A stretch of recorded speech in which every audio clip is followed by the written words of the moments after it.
শুনানি শেষ হয়েছে। তোর মধ্যে 10 জনকে মাননীয় হাইকোর্ট বিভাগ বেকসুর খালাস দিয়েছেন, 4 জনকে যাবজ্জীবন সাজা দিয়েছেন, আর 2 জনকে মৃত্যুদণ্ড বহাল রেখেছেন। আমাদের মাননীয় হাইকোর্ট বিভাগ এটি বলেছেন যে বিচারিক আদালত এইভাবে নির্বিচারে ফাঁসি দিতে গিয়ে যেভাবে প্রতিটা পরিবারের উপর একটা ডিভাস্টেটিং এফেক্ট নেমে এসেছে, এই জন্য তার বিচারিক ক্ষমতা কেড়ে নেওয়ার জন্য নির্দেশ দিয়েছেন এবং তাকে আইন মন্ত্রণালয়ে সংযুক্ত করতে বলেছেন। এই যে নির্বিচারে ফাঁসি দেওয়ার বিরুদ্ধে আমরা শুরু থেকেই কথা বলে আসছি। যদি না কারো বিরুদ্ধে সুনির্দিষ্ট কোনো তথ্য প্রমাণ না থাকে, এইভাবে নির্বিচারে ফাঁসি দিলে তার কি এফেক্ট হয়, এটি আমাদের হাইকোর্ট ডিভিশন আজকে বলেছেন। আমার আসামি ছিল 3 জন, একজন ছিল মনি, আরেকজন ছিল জুবায়ের, আরেকজন ছিল মোহাম্মদ শামীম। মোহাম্মদ শামীম খালাস পেয়েছে, মনি খালাস পেয়েছে, আর জুবায়েরকে যাবজ্জীবন সাজা দিয়েছেন। আমরা জুবায়েরের জন্য উচ্চ আদালতে আপিল করব। আমরা একটি বড় আর্গুমেন্ট করেছিলাম, যে আর্গুমেন্টের জবাব রাষ্ট্রপক্ষ দিতে পারে নাই। ওই প্রেমিসেসে একটা সিসিটিভি ক্যামেরা ছিল, এই সিসিটিভি ক্যামেরার ছবি আজও সেখানে আছে। 6 বছর আগেও সেখানে সিসিটিভি ক্যামেরা ছিল, কিন্তু প্রসিকিউশন পক্ষ কিংবা ইনভেস্টিগেটিং অফিসার ওই সিসিটিভি ক্যামেরাটাও সিজ করে নাই, সিসিটিভি ক্যামেরাটাকে আদালতের সামনে উপস্থাপন করে নাই।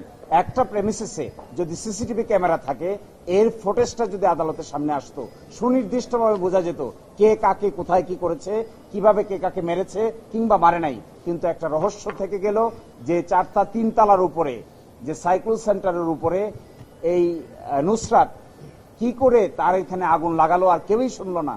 একমাত্র শুধুমাত্র আশেপাশের লোক কেউই জানলো না, কেউ শব্দ পেল না, একা একা আগুন লেগে গেল। এই পার্টটুকুর রহস্য এখানে থেকেই গেল। ফলে আমরা এর বিরুদ্ধে আপিল করব। আমরা এক্সপেক্ট করি মাননীয় আপিল বিভাগে গিয়ে এই রহস্যের উন্মোচন হবে। এবং আরেকটি জিনিস আমি আদালতে দরখাস্ত করেছিলাম, যে নুসরাত একটি ডাইং ডিক্লারেশন দিয়েছে, এই ডাইং ডিক্লারেশনে একটা অডিও এবং ভিডিও আছে। আমরা দরখাস্ত দিয়েছিলাম যে হাইকোর্ট বিভাগে এই অডিও ভিডিওটি শোনানো হোক। এই ভিডিওটি আমরা দেখি এখানে প্রজেক্টরে, আসলে তিনি কি বলেছেন আর কি বলেন নাই। কারণ মৃত্যুকালীন জবানবন্দিতে তিনি বলেছেন 4 জন বোরকা পরা মেয়ের কথা বলেছেন, মহিলার কথা বলেছেন। কিন্তু আজকে দেখবেন সাজা হয়েছে জুবায়ের, সেও পুরুষ, সাজা হয়েছে জাবিদ, সেও পুরুষ, সাজা হয়েছে শাহাদা হোসেন শামীম, সেও পুরুষ। কিন্তু মৃত্যুকালীন জবানবন্দিতে বলেছিলেন যে 4 জন মেয়ে, কিন্তু 4 জন মেয়ের ভিতরে 1 জন মহিলার মাত্র সাজা হয়েছে পপি, বাকি 3 জন তো পুরুষ। সুতরাং যে ডাইং ডিক্লারেশন তিনি দিয়েছিলেন, সেই ডাইং ডিক্লারেশনের মধ্যে ছিল 4 জন মহিলার কথা, তাহলে আর 1 জন মহিলা পাওয়া গেল, বাকি 3 জন পুরুষ হয়ে গেল কি করে? এই রহস্য আমরা আশা করি আপিল বিভাগে উন্মোচিত হবে। সিসিটিভি ক্যামেরার ফুটেজ যদি আদালতে আনা হতো, আমাদের ধারণা এই মামলার বেসিক গ্রাউন্ড এবং argument could have been different. আমরা আশা করি আমার যে আসামি আরেকজন আছেন জুবায়ের, সাইফুর রহমান জুবায়ের, তার জন্য আমরা আপিল আদালতে গিয়ে বাকি ন্যায় বিচার পাবো। না, মিডিয়া ট্রায়ালের ব্যাপারে কোনো অবজারভেশন দেয় নাই, কিন্তু আমি আগে থেকেই বলেছি, এখনো বলছি, যদি অতিমাত্রায় কোনো ক্রিমিনাল কেসের মিডিয়া ট্রায়াল হয়, তাহলে অনেক সময় নিম্ন আদালতের বিচারকদের জন্য সঠিক সিদ্ধান্ত নেওয়াটা কঠিন হয়ে দাঁড়ায়। That is what is media trial. বিচারের আগেই অনেক সময় টেলিভিশনে বিচার হয়ে যায়, বিচারের আগেই অনেক সময় পাবলিক ডোমেনে বিচার হয়ে যায়। এগুলো হলে প্রকৃত অর্থে ন্যায় বিচার ক্ষতিগ্রস্ত হয়। এখানে দেখেন না, অতিমাত্রায় মিডিয়া ট্রায়াল হওয়ার কারণে 16 জন মানুষকে ফাঁসি দিয়েছে, হাইকোর্ট ডিভিশনে এসে 10 জনই খালাস পেয়ে গেছে। আর যে বাকি 6 জন নিয়েছে, তার মধ্যে মাত্র 2 জনের মৃত্যুদণ্ড বহাল রেখেছে। এবং তাও বলেছেন হাইকোর্ট বিভাগ যে ওই সংশ্লিষ্ট বিচারিক আদালতের বিচারিক ক্ষমতাকে কেড়ে নিয়েছেন। এর মানে কি, অতিমাত্রায় মিডিয়া ট্রায়াল হলে অনেক সময় নিম্ন আদালত সঠিকভাবে বিচার করতে পারেন না। আরেকটি আমি অবজারভেশন দিয়েছেন ডাইং ডিক্লারেশন সম্পর্কে, আমি আর্গুমেন্ট রেখেছিলাম, ডাইং ডিক্লারেশনে বলা আছে বোরকা পরা 4 জন মেয়ে।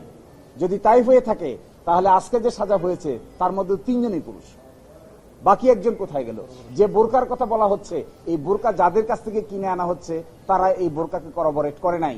সেই কারণে আজকে কামরুন নাহার মনিকে খালাস দিয়েছেন। কামরুন নাহার মনি হলে বোরকা কেনার দায়িত্বে ছিলেন বলে এলিগেশন। কামরুন নাহার মনি যদি খালাস পেয়ে থাকে, তাহলে বোরকা আসলো কোথা থেকে? এই বোরকা কোথা থেকে বাই করা হলো? কামরুন নাহার মনির দায়িত্ব হলো বোরকা কিনার। দেখা গেছে যেদিন কনস্পিরেসি হওয়ার কথা, তার 2 দিন আগে বোরকা হয়ে গেছে। এই বোরকার যে সব থেকে কিনা হয়েছে, তাদেরকে এখানে সাক্ষী করা হয়েছে, তারা কামরুন নাহার মনিকে চিনেই নেই। যদি না চিনে থাকে এই জন্য কামরুন নাহার মনিকে এখান থেকে খালাস দেওয়া হয়েছে। তাই যদি দেওয়া হয় তাহলে বুরকার অস্তিত্ব কোথা থেকে আসলো? কামরুন নাহার মনি ছাড়া আর তো কেউ বুরকা নিয়ে আসে নাই। তাহলে পুরুষ, মেয়ে কি করে পুরুষ হলো, নারী কি করে পুরুষ হলো? এই রহস্যগুলো আশা করি আমরা পরবর্তী আদালতে উন্মোচিত হবে কোনো একদিন।